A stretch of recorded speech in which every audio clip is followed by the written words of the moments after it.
Okay, so this is a quick how-to guide for the TIM task on velocity, acceleration, and a little bit on Newton's laws.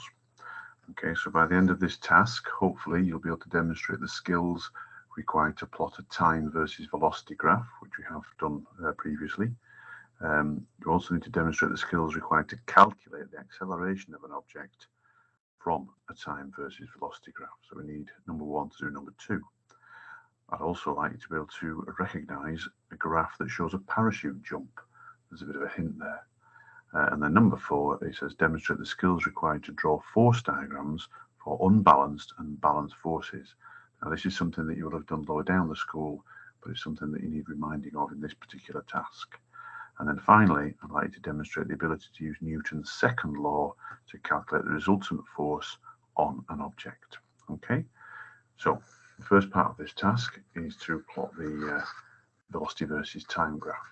So here we've got some data, okay, and it says here, plot the data below on the grid to the right, join the points carefully with a ruled line.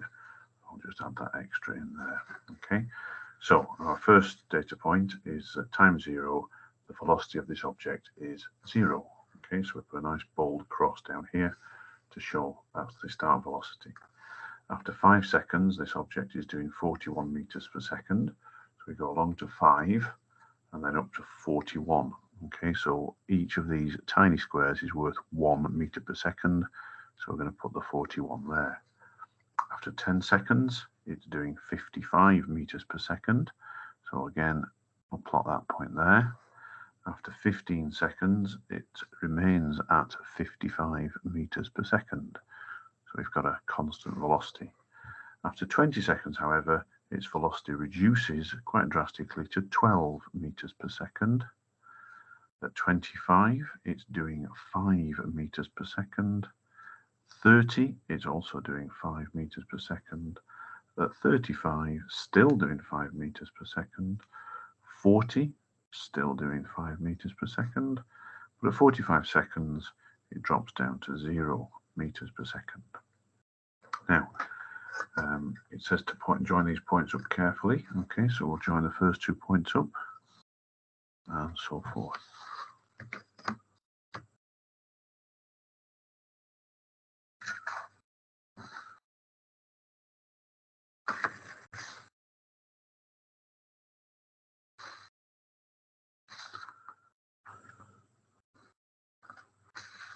And the final point there. Okay, now it says use this equation, that's this equation here, so you can't see that, so just bear with me. It says use this equation to calculate the acceleration as a positive value or deceleration, a negative value, for each 5-second portion of the journey of this object. Record these values in the table over leaf. Now, in order to do these calculations, we need to break this graph up into the 5-second portions it suggests here. Because we need to know, to calculate the acceleration or deceleration, we need to know the change in velocity for each of those segments and the time. Now that time for every single case is going to be 5 seconds, okay, because each part of the graph is a 5-second portion of the journey. So what we need to do is to look at each 5-second portion and calculate the change in velocity. So perhaps the best way to do that is to break it up into triangles. Okay, so this part of the journey here is 5 seconds, and the change in velocity here is the difference between the 41 and the 0, which of course is 41. So that's 41 meters per second.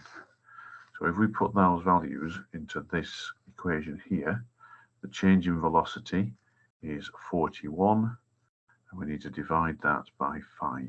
Okay, and that, from one I prepared earlier, is 8.2 meters per second. So 8.2 meters per second squared. Okay, so that's the first calculation. So if we carry on doing those triangles for the rest of the journey, so again, this part of the graph here shows a 5-second portion. This distance here okay, is 14 meters per second.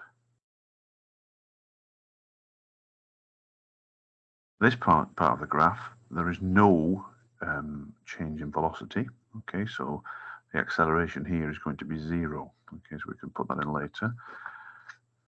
This portion of the graph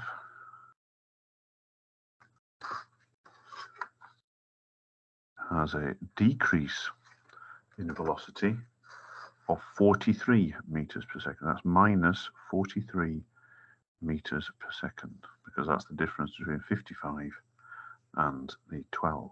Okay, so that's minus 43. This portion of the graph, again, the time is 5 seconds. The time is always 5 seconds. Okay, so that's 5 seconds there. This is 5 seconds here. But this part of the graph here is a change of minus 7 meters per second. Here we have got no acceleration because there's no change in velocity. And then the final section here, that's 5 meters per second, and this is 5 seconds. So having broken the graph down into those segments, we then need to transfer that information across into this table. Okay, so rather than me turn the page back and forth a number of times, okay, got these values up previously calculated. So the first one, you'll remember, was 41 divided by 5. Okay, so 41 divided by 5, which equals 8.2. Now, as the value, the units are up here, we don't need to write the values in the table. Then we've got 14 divided by 5, which is 2.8. Okay, and then we've got the portion of the graph where there is no acceleration, so that's simply 0, because the graph was flat at that point. And then we've got minus 43 divided by 5. As the graph went down, the gradient was negative, so that's minus 8.6 meters per second. Then we've got minus 7 divided by 5. And again, these are all 5 because each part of the journey was 5 seconds. We took readings every 5 seconds. That's minus 1.4. This portion of the graph here is 0, and 0, and 0. And the final part of the graph is minus 5 divided by 5, which is minus 1. Okay, so we can see that here it's accelerating, and it's accelerating here, but not quite so much. Here it's not accelerating, it's moving at constant velocity. Here it's decelerating quite rapidly. Here it's decelerating, but not as rapidly. Here there is no acceleration or deceleration, that's constant velocity.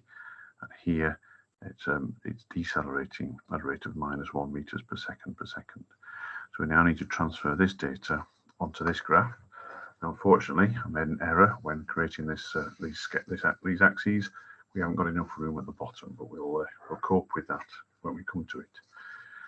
Okay, so at 5 seconds, sorry, a point that we can plot without the need for the data. At the start of this, the object was accelerating at 0 meters per second. So we'll put that one on anyway.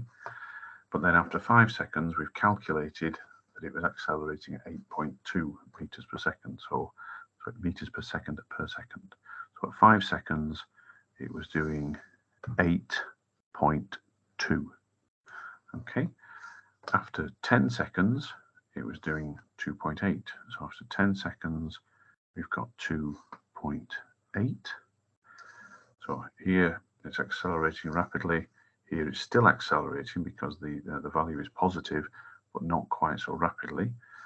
And then at 15 seconds, it was doing 0 meters per second, which is not accelerating at all.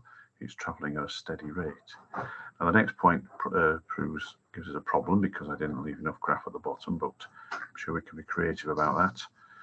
It's not minus 8.6 acceleration, which is somewhere off the bottom of the graph.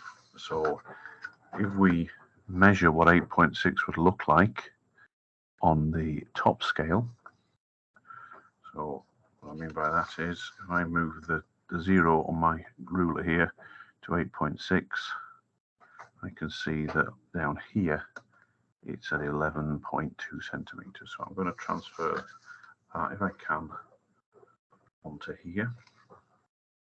I'm going to go down to 11.2 and put a point right in the middle, the bottom here. You can see I'll put this point there, which is to scale, so that's in the correct place. Okay, not ideal, but it does the job. We now need to plot the acceleration at 25 seconds, which is minus 1.4. So here's 25 seconds, here's minus 1, there's minus 1.4. At 30 seconds, we have 0 acceleration, the same at 35, and the same at 40. And then at 45 seconds, it was doing minus 1 meters per second. It was decelerating again. So these 3 points here, there's no acceleration or deceleration. It's moving at a steady velocity. Now, as before, we need to join these lines up just to finish the job off properly. And then we need to go down to our point that's way off the bottom of the graph somewhere.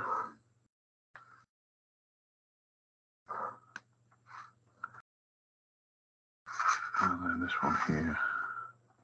Right. Okay, so we need to consider what this graph is telling us here. So at the start of this experiment, or this process, the object was accelerating at no meters per second. So it could have been falling at a constant velocity, moving at a constant velocity, or it could have been not moving at all. Here, it accelerates rapidly, okay, to 8.2 meters per second. Here, it's still accelerating, it's still getting faster and faster, but not at the same rate. Okay, so it is still accelerating, but a bit slower now. Okay, so something slowed it down to a certain extent. Here, it's dropping at constant velocity briefly. Okay, so it's dropping at a constant speed. It's not accelerating or decelerating, it's dropping at a constant speed. Then something happens to this object and it suddenly decelerates rapidly, okay, down to off the scale. Okay, so it decelerates down to minus 8.6 meters per second. Then it starts to decelerate less rapidly. Okay, so it's still decelerating, right? It's not accelerating as such, it's decelerating, but at a lower rate. But then it comes to a constant velocity for quite some time. It seems quite peaceful at this point. But then very suddenly it decelerates again.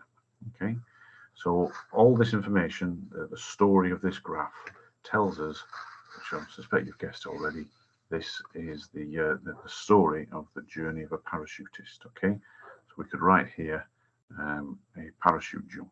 This is a parachute jump.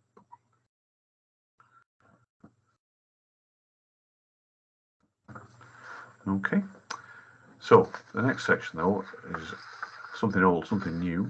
These diagrams here representing the forces acting on an object. Okay, you've looked at previously. We haven't looked at them yet this year, but I'm sure we can sort of work this out if we work our way through each of these sections of the journey. So a couple have been done for you already. So the ones with arrows on have already been done for you. But if you just read through the instructions, it says for each segment, okay, so these boxes represent a segment of the journey, use the diagrams to the right to show the two main forces on the object. So having established this is a parachutist, we can be confident that the forces we're talking about are air resistance, as the parachutist falls, and gravity. Okay, so these are the two forces that we need to worry about. Obviously, the circle represents the parachutist. Use the space at the bottom to describe the forces and whether the object is accelerating, decelerating, or moving at constant velocity. So that's this space here. The ones that have been done for you, the writing is quite small and it's horizontal. Okay, but when we come to write it, it might be wise to write it in the other orientation. Give us more room. 3 segments done to guide you. Okay, if the line has a positive gradient, okay, so the line referring to the lines on the graph, okay, gravity is greater than the air resistance and the object accelerates. Okay, so we've got the acceleration there. If the gradient is negative, goes down, the object decelerates. If there is no gradient, these forces balance each other and the object moves at terminal velocity. Okay, So let's consider that. So the first one, just to be clear, the parachutist jumps out of the aircraft and gravity is accelerating them down to the ground. And air resistance at this point is less, has less bearing on the journey. Okay, so that's an unbalanced force, and they're accelerating. Now, after the first 10 seconds, okay, they're still accelerating because the acceleration is positive. However, air resistance is now having a greater effect, okay, because they're accelerating less quickly. So we've still got an acceleration. Just get rid of the cat who's jumped on my knee. So we've still got an acceleration due to gravity, but the effective air resistance has increased. Okay, so this is still marginally bigger, this value here, because it's accelerating, but so yeah, because it's accelerating. So what we've got here is still unbalanced. This is an unbalanced force.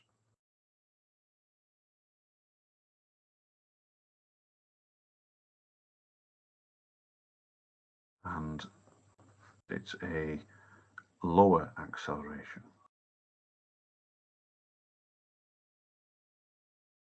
It's less acceleration, okay, because the air resistance is having a greater effect. Now there comes the point where the air resistance and gravity basically cancel each other out. That's not to say that the parachutist stops moving. The parachutist is now he's experiencing balance forces, so he's dropping at constant velocity. And we call that in this instance terminal velocity. It's the fastest that they can drop, okay, without pulling their parachute. So that's terminal velocity. Okay, so at that point on our graph, the parachutist is traveling, the acceleration rather is 0 meters per second because they've reached terminal velocity without a parachute. Now suddenly, parachutist decelerates rapidly. Okay, so it's decelerating because we've now got a negative value, and that's due to the fact that the air resistance is massively more, it's a great deal more than the Earth gravity, and that's because they've pulled their parachute. Okay, so at this point they've pulled their chute, and they're decelerating rapidly. So we could say pulls chute. Pulls their chute. Okay. Now the parachute decelerates them very rapidly initially, but then they start to decelerate less rapidly. We're still decelerating because we've still got a negative value. Okay, but we're coming to heading towards a balanced force. Okay, so at this point, air resistance is not as big a factor, but it is still bigger than gravity. Okay, it is still affecting them more than gravity. So the lines there, this is a longer line than this one, showing that gravity is affecting them less than the air resistance at this point. For these next three 5-second segments of the journey, they are once again experiencing balanced forces, okay, because they are traveling at constant velocity. So we've got here a balanced force, a balanced force, and a balanced force. Okay, these are all as they drift calmly down to ground. Okay, so we could write that across there because they're all the same. So these are balanced forces. But again, this is a second terminal velocity. It's a slower terminal velocity because when they hit the ground with a parachute open, they're not going to break their legs or do themselves a far worse injury, but it is still a terminal velocity. Okay, and then at this point, they decelerate rapidly because they hit the ground. Okay, so it's actually not air resistance. It's the normal force due to the ground. Okay, so as they hit the ground, that stops them.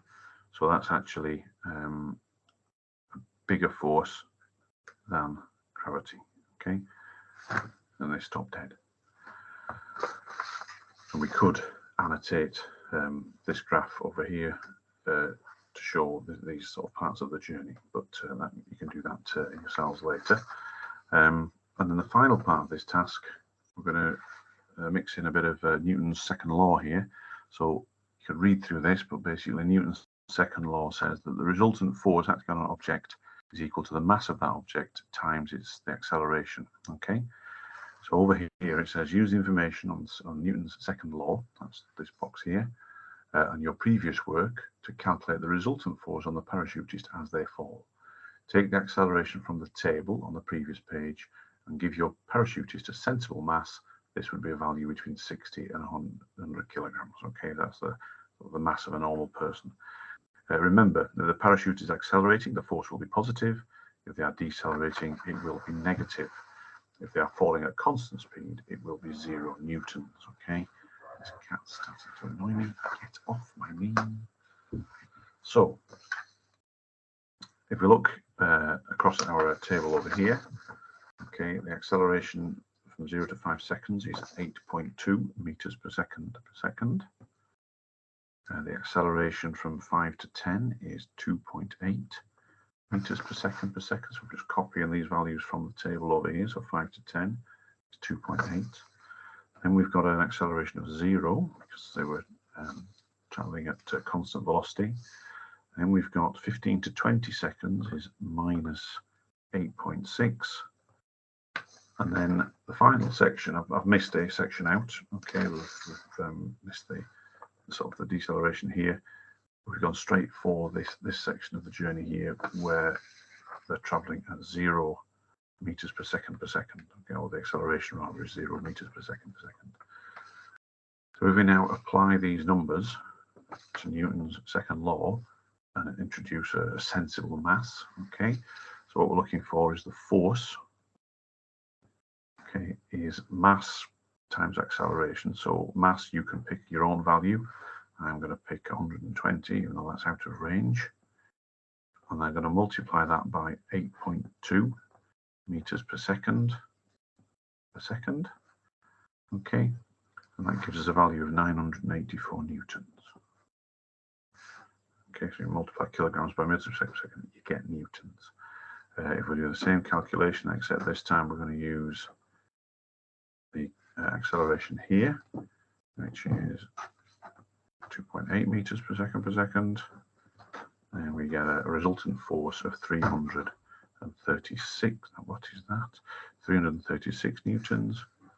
Obviously, if you multiply anything by 0, then you're going to get a value of 0 newtons. So that tells us at this point that there is no force acting upon the parachutists because their forces are balanced. Okay, so they're moving at constant velocity. Now at this point we've got a negative acceleration or deceleration. So this is when the parachute was pulled. So at that point this parachutist would have a mass of 120 because their mass doesn't change, but a acceleration of minus 8.6 meters per second, and that gives us a force of minus 1032 newtons, okay, which might be better expressed as 1.032 kilonewtons. And then finally, we've got another instance where there is 0 acceleration. So anything times 0 is 0. So we've got a force there of 0 newtons. Okay, so that was a very quick whistle-stop tour through this task. Okay, there are a few bits and pieces you could add if you wish, but that's the basics. Okay, so